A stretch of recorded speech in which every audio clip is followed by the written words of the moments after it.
As straps fitted with cartridge pouches and water bottles were pulled on over heads and shoulders, a miracle took place.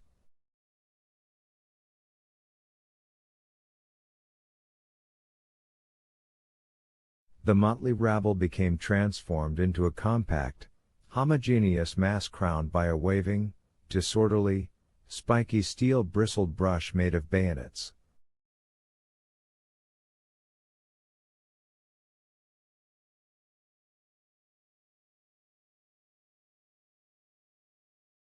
"All officers report to me, please," came Studzinski's voice.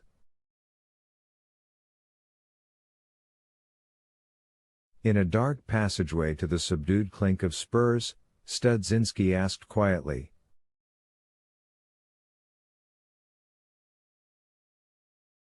"Well, gentlemen, what are your impressions?" A rattle of spurs. Myshlayevsky, saluting with a practiced and nonchalant touch of his cap, took a pace towards the staff captain and said,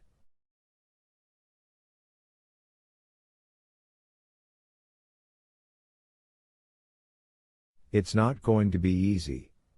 There are 15 men in my troop who have never seen a rifle in their lives.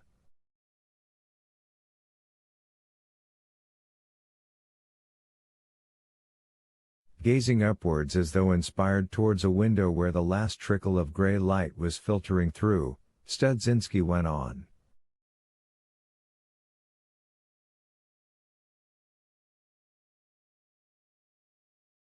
Morale? Myshlayevsky spoke again. Hum. I think the students were somewhat put off by the sight of that funeral. It had a bad effect on them. They watched it through the railings." Studzinski turned his eager, dark eyes onto him. "Do your best to raise their morale." Spurs clinked again as the officers dispersed. "Cadet Pavlovsky?" Back in the armory, Myshlayevsky roared out like Radamez and Aida.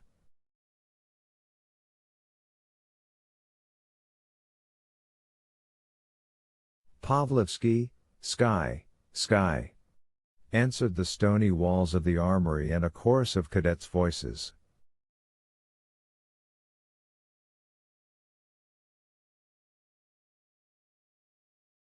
"Here, sir." "Were you at the Alexeyevsky Artillery School?" "Yes, sir." "Right, let's smarten things up and have a song. So loud that it'll make Petliura drop dead, God rot him." One voice, high and clear, struck up beneath the stone vaults. "I was born a little gunner boy." Some tenors chimed in from among the forest of bayonets. "Washed in a shell case spent." The horde of students seemed to shudder, quickly picked up the tune by ear, and suddenly, in a mighty bass roar that echoed like gunfire, they rocked the whole armory.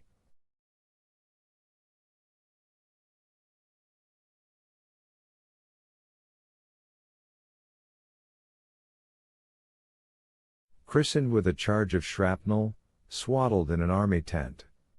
Christened with.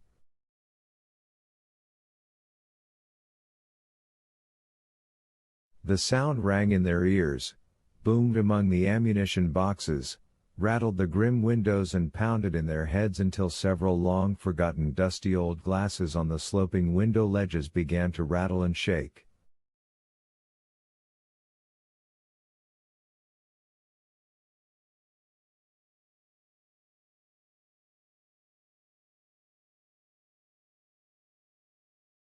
In my cradle made of trace ropes the gun crew would rock me to sleep. Out of the crowd of greatcoats, bayonets and machine guns, Studzinski selected two pink-faced ensigns and gave them a rapid, whispered order.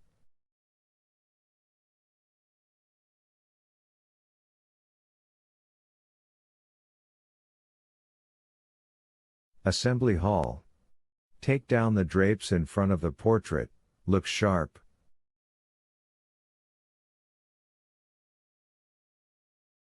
The ensigns hurried off. Hash. The empty stone box of the school building roared and shook in march time, while the rats lurked deep in their holes, cowering with terror.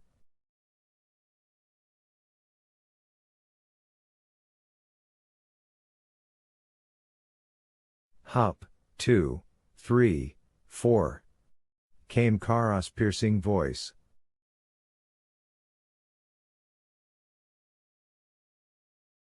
Louder! Shouted Myshlavsky in his high, clear tenor.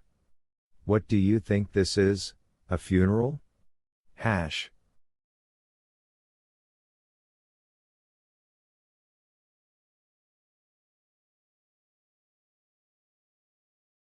Instead of a ragged gray mob, an orderly file bristling with bayonets now marched off steadily along the corridor, the floor groaning and bending under the crunch of feet.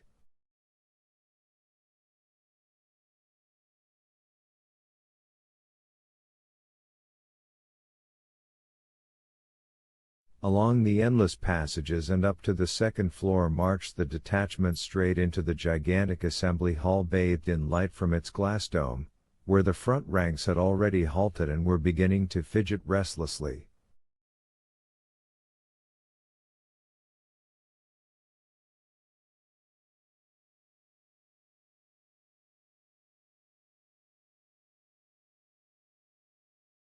Mounted on his purebred Arab charger, saddlecloth emblazoned with the imperial monogram, the Arab executing a perfect caracole, with beaming smile and white-plumed tricorn hat cocked at a rakish angle, the balding, radiant Tsar Alexander I galloped ahead of the ranks of cadets and students.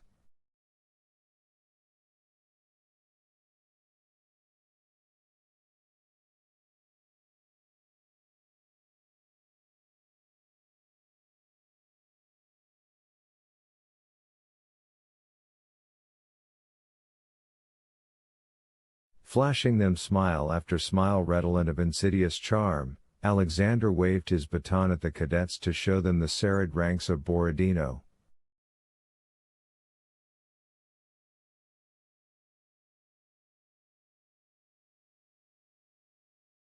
Clumps of cannonballs were strewn about the fields and the entire background of the 14-foot canvas was covered with black slabs of massed bayonets.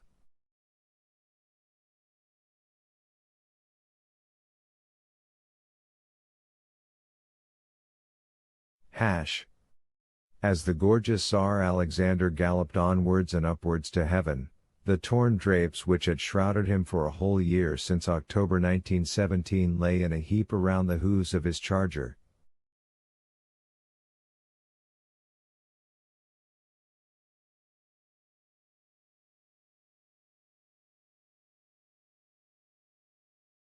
Can't you see the Emperor Alexander? Keep that cadence. Left, left. Hup, 2, 3, 4. Roared Myshlavsky as the file mounted the staircase with the ponderous tread of Tsar Alexander's foot soldiers, past the man who beat Napoleon, the battery wheeled to the right into the vast assembly hall. The singing broke off as they formed into an open square several ranks deep, bayonets clicking.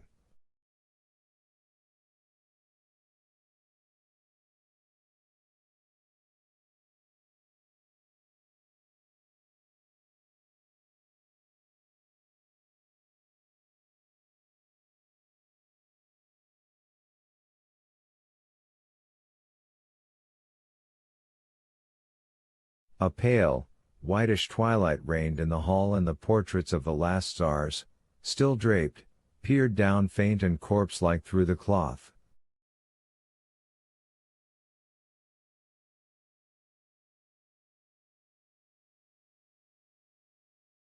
Studzinski about-faced and looked at his wristwatch. At that moment a cadet ran in and whispered something to him. The nearby ranks could hear the words. Regimental commander.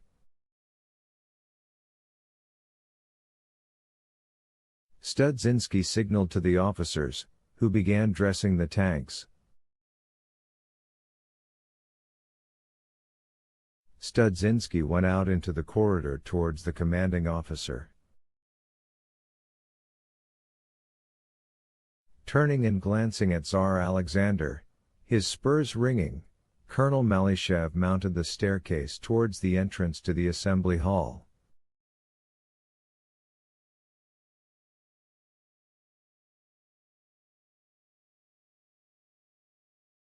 His curved Caucasian saber with its cherry red sword knot bumped against his left hip.